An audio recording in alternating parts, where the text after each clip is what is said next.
Bagaw ko diriak makaon. Kaya nagtitisting man kuntan iyo mga kanani ano nga mag-diet. So si ate kasi nauna kumain, nagpainggit. Sabi ko sa kanya hindi ako kakain kasi sabi ko ang dami kong nakain sa kabila. Pero kasi may tuyo. Sira ang diet pag ganyan.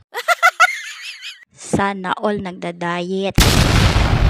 So kay sira na yung plano ko na hindi kakain, nagluto na si ate ng tuyo. Tuyo pa naman ang natira, siguro mga 2 piraso. Kaya sabi ko sa kanya, makakaluto ka ulit pag kumain ako ulit. So si ate kay hindi rin patatalo, luto talaga siya. Habang naghahantay ako na matapos siyang magluto ng tuyo, nag-ano muna ako ng plato ko. So ayan, tapos na siyang magluto, linagay niya na yung kape niya. Ako naman nag-ano na ng kanin, nag-ano pa na suka oh. Tapos yung kanin nakita namin na parang bitin kami. Sabi niya okay lang yan kasi may kanin daw yung kahapon na dala ko galing sa kabila. Sabi ko sa kanya, akin na te, ako yung unang kakain. Binigay niya sa akin, inamoy ko.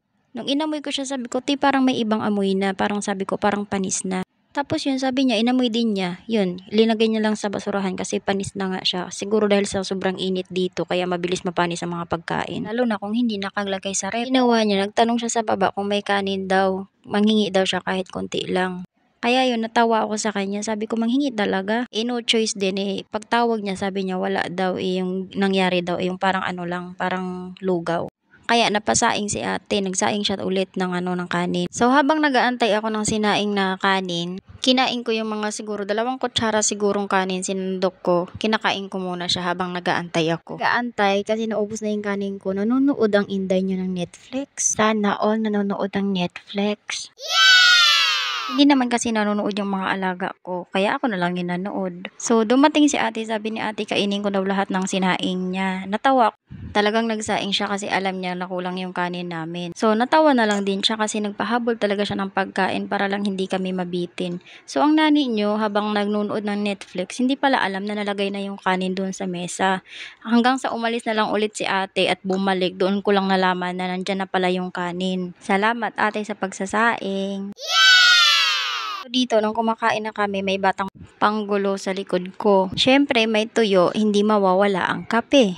Buti na lang may kape. So, para na kami sa Pilipinas niyan, yung kumakain sa almusal. Ang problema, hindi siya almusal kasi panggabi na yan. Walang almusal, walang tanghalian. Isinabay na sa panggabi para isahan na lang.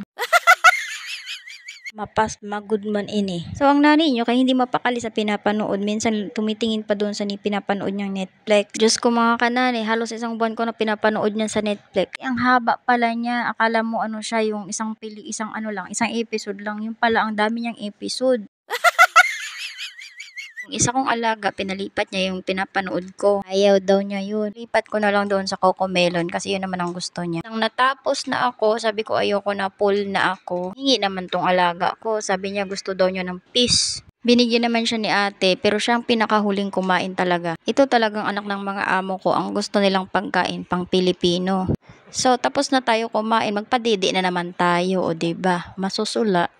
Kailangan humang kumao magpapasuso na liwat.